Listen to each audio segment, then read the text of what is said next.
Okay, this is problem 11 from the Chapter 7 homework, number 30 out of the textbook.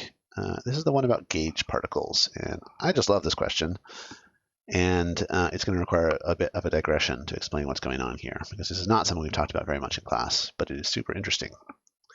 So the problem says you've got two objects taking part in some interaction involving gauge particles. Assume the gauge particles don't interact with each other, and the strength of the interaction is proportional to the number of gauge particles encountered. And the question is, how does the strength of the interaction depend on the distance between the two objects? Basically, the 1 over r functions here are saying the interaction gets weaker the farther away you go, because you're dividing by the distance between the objects.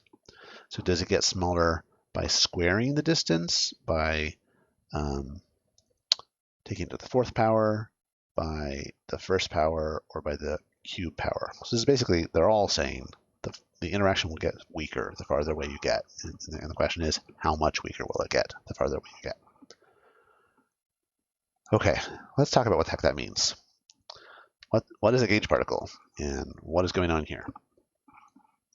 So in all the stuff we've been doing so far, we have been talking about short-range forces, contact forces, where you've got things like a cart, M1, M2, and they run into each other, and the fact that they're physically touching when they hit is what causes the interaction and causes them to push each other apart.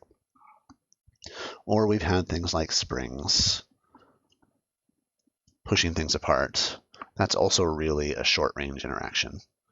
But it's a little more like what we're talking about in this problem, because the two objects themselves aren't directly touching each other. They're touching a thing that's in between them, and that's causing the interaction.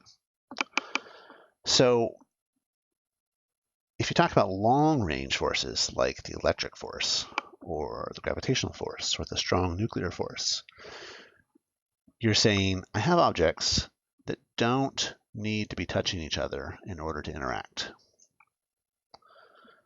And the way they interact is through forces that are called electricity and magnetism and the strong force. We don't really know what those are, but we can model them as though what's happening is that we're spitting out a bunch of particles from each of the cars, and they're flying out and they're hitting the other one.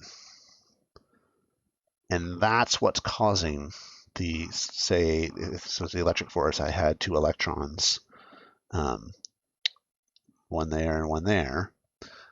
They're both negatively charged. They repel each other. So these gauge particles are being sent out by each one, and that's what's pushing them apart. So this one's sending gauge particles to the right, that one's sending gauge particles to the left, and that causes the two particles to move apart from each other. And the cool thing is that we know, based on everything we've learned about momentum, that it doesn't matter what kind of interaction it is. If one object's momentum changes, the other one changes by an equal and opposite amount, regardless of what's happening in between, whether it's a contact force when two carts crash into each other, or a spring, or these mystical gauge particles. Okay, so that's the picture of how the fundamental forces work. That is a good model of what's going on. This question is saying, okay, let's imagine that's true. How much weaker is it going to get the farther away you are?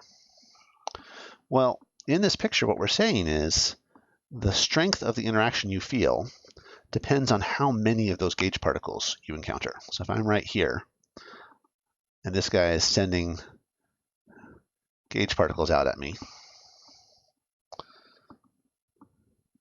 but not all the one, so it's sending them in all directions in kind of a sphere.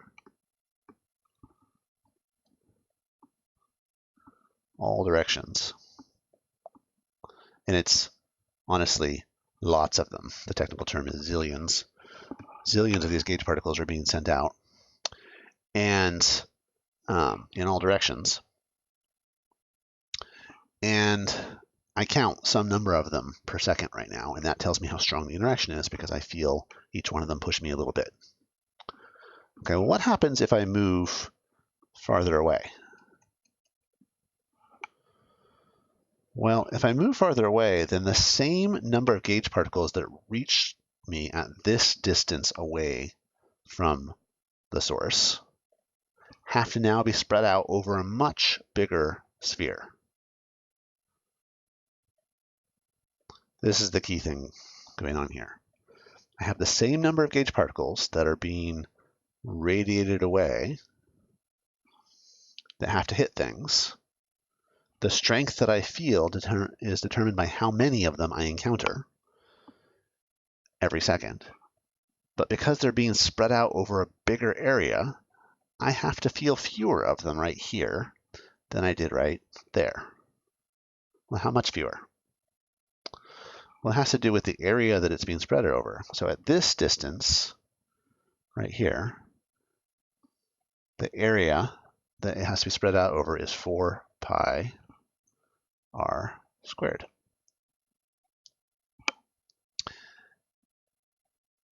And then at this distance, it's 4 pi times 2r squared. That's the area, which means the strength is cut down by that factor. So how much stronger is this one than that one? Basically, you're saying take the ratio of those things. 4 pi r1 squared divided by 4 pi times 4r squared. And then everything cancels out except that 4. What does that mean?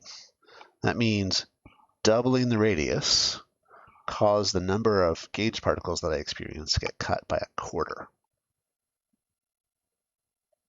What would happen if I made it 3 times farther?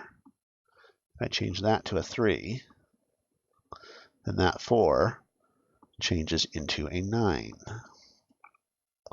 That means the 3 got squared to make a 9. What if I make this be a 5? This becomes a 25. So every factor of the radius that I go up, the number of gauge particles I experience goes down by that radius squared. So the answer we're looking for is that the interaction is proportional to 1 over r squared, because the particles get spread out over a larger area, and the area of a sphere is proportional to r squared. We're not going to do a whole lot with this idea right now, but this is a really important idea that you will see in future physics classes, and is really useful in thinking about how energy and interactions and things like that happen on a grand scale. Think about how much energy the sun is radiating out and how much of it we experience at Earth's distance from the sun versus how much you would experience at twice Earth's distance from the sun. It also follows this same r squared dependence because of that sphere that energy has to get spread out around.